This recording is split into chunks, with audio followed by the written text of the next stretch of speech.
ये हैं विनय दुबे जी। इन्होंने ट्विटर हैंडल पर एक एनालिसिस किया। अपने एनालिसिस में इन्होंने सोनू सूद को क्रिटिसाइज़ किया और यह बताने का प्रयास किया कि सोनू सूद असल में मज़दूरों के मसीहा नहीं बल्कि मज़दूरों के मसीहा के एक्टर हैं। मतलब एक्टर की तरह दिख रहे हैं, वो असल में मसीहा नहीं है। ये विनय दुबे जी के कंधे पर कांग्रेस का रुमाल भी देखा जा सकता है और इससे अंदाज़ा लगाया जा सकता है कि संभवतः ये कांग्रेस के वर्कर होंगे। लेकिन ये सारे कयासों के बाद मैंने वीडियो को पूरा देखा और एक छोटा सा एनालिसिस आपको देना चाहूँगा। मैं चाहूँ तो इसका पूरे वीडियो का एक लाइन में आंसर दे सकता हूँ, लेकिन थोड़ा सा आपको स्टडी करके बताऊँगा, एक बैकग्राउंड समझा दूँ कि इनके वीडियो में क्या है। विनय दुबे ने अपने वीडियो में बताने का प्रयास किया है कि कई जो ट्वीट करने वाले सोनू सूद को हेल्प मांगने वाले जो मजदूर थे वो गरीब होते हैं और उनके पास मोबाइल होता नहीं है।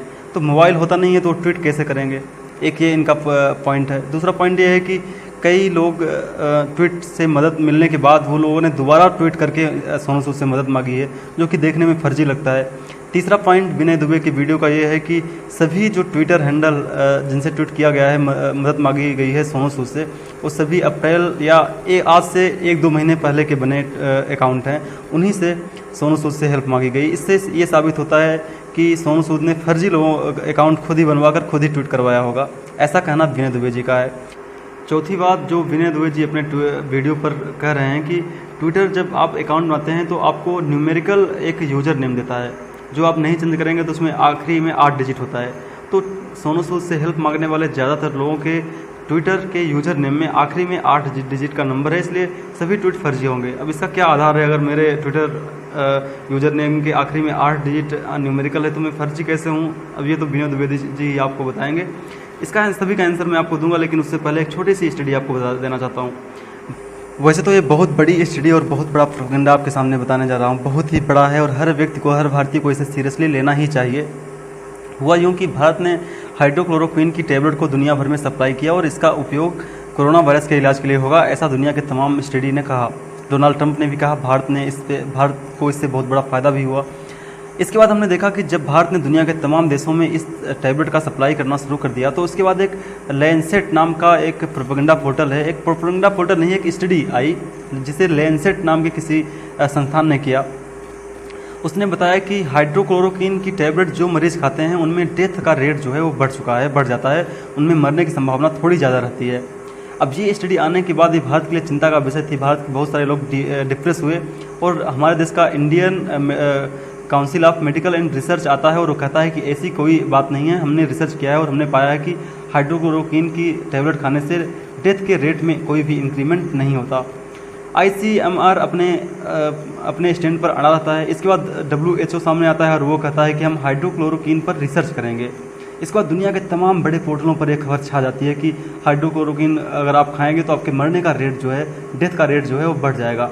इसे द गार्जियन ने छापा, इसे अल जजीरा ने छापा, अपने देश का फाइनेंशियल एक्सप्रेस ने छापा। आप तमाम स्क्रीनशॉट यहाँ पर देख सकते हैं। अब मजे की बात यह है कि लगभग 10 दिन बीतने के बाद जो लैंसेट नाम का प्रोपेगेंडा पोर्टल था, जो स्टडी थी, प्रोपेगेंडा स्टडी थी, उसने अपनी स्टडी को वापस ले लिया और उसने कहा कि हम पीछे हटते हैं, ऐसी कोई बात नहीं। यानी उन्होंने जो स्टडी की थी वो पूरी तरीके से फेक थी। और इसके बाद WHO भी आता है, वो भी कहता है कि हम भी अब हाइड्रोक्लोरोक्विन पर कोई रिसर्च नहीं करेंगे, हमें ICMR पर यानी Indian council of medical and research पर पूरा भरोसा है। तो अब आप सोचिए कि आखिर एक फेक स्टडी सामने क्यों आ गई? तो इसके जवाब में मैं आपको बताना चाहूँगा कि जैसे ही डोनाल्ड ट्रंप ने हाइड्रोक्लोरोक्विन दवाई या टैबलेट का नाम लिया तो हाइड्रोक्लोरोक्विन के शेयर के दाम तेज़ी से बढ़ गए। अब बहुत सारे लोगों ने जिन्होंने पैसा लगाया हुआ था उनको काफ़ी प्रॉफिट हुआ होगा इससे। बहुत सारे लोगों ने इसके शेयर के दाम खरीद भी लिए। तो जो शातिर दिमाग है उसने एक फेक स्टडी करवाई होगी और उस स्टडी के कारण हाइड्रोक्लोरोक्विन के शेयर के दाम काफ़ी नीचे आए होंगे एक फेक स्टडी के बाद, और तमाम लोगों के पैसे इसमें डूबे होंगे, तमाम लोग इसमें अमीर हो गए होंगे। और एक हफ्ते के बाद लैंसेट नाम का ये जो प्रोपेगेंडा पोर्टल था उसने अपनी स्टडी वापस ले ली। तमाम स्क्रीनशॉट आप यहाँ पर देख सकते हैं। सभी पोर्टलों पर ये न्यूज़ छपी है। आज भी आप देखेंगे तो वही की वही न्यूज़ छपी हुई है इन पोर्टलों पर। अल जजीरा, द गार्जियन ने अपनी पोस्ट को डिलीट नहीं किया, माफ़ी भी नहीं मांगी। उन्होंने कह दिया कि लैंसेट नाम का किसी ने छापा था।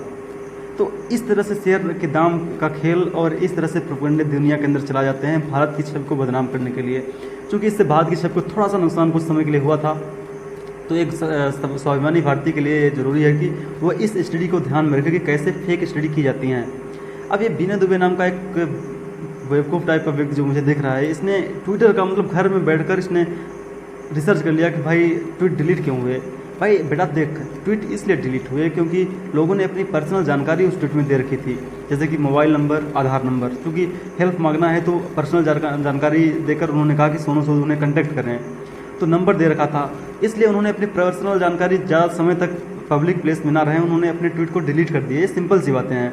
ये पहला जवाब तेरा हो गया। दूसरा जवाब ये है कि विनय दुबे ने कहा कि भाई इस देश के जो गरीब हैं वो सिंपल फ़ोन यूज़ करते हैं, स्मार्टफोन यूज़ ही नहीं करते। तो बेटा तू 2020 में ये आ चुका है और आज मैं जानता हूँ तुझसे ज़्यादा, मैं पब्लिक प्लेस में रहा हूँ और जो ज़मीनी हकीकत है उस ज़मीन में ही मैं रहता हूँ और मैं जानता हूँ कि कितने लोग यूज़ करते हैं। एक स्मार्टफोन लेना किसी भी व्यक्ति के लिए आज के समय में एक आम बात है। 4-5 हज़ार के बढ़िया स्मार्टफोन मिल जाते हैं जिसमें ट्विटर चल सकता है, तो एक आम बात है। कोई भी व्यक्ति ट्विटर यूज़ कर सकता है, कोई भी व्यक्ति मोबाइल यूज़ कर सकता है। तीसरी इसने बात बताई कि उसके जो ट्विटर के यूज़र नेम है, ये तो वाहियात बातें हैं। किसी अब आप बोल दो कि 15 लोगों ने सोनू सूद से मदद मांगी, उनमें से 5 लोगों के या 8 लोगों के नाम ए से शुरू होते हैं, इसलिए फेक हैं, कुछ भी कह दो।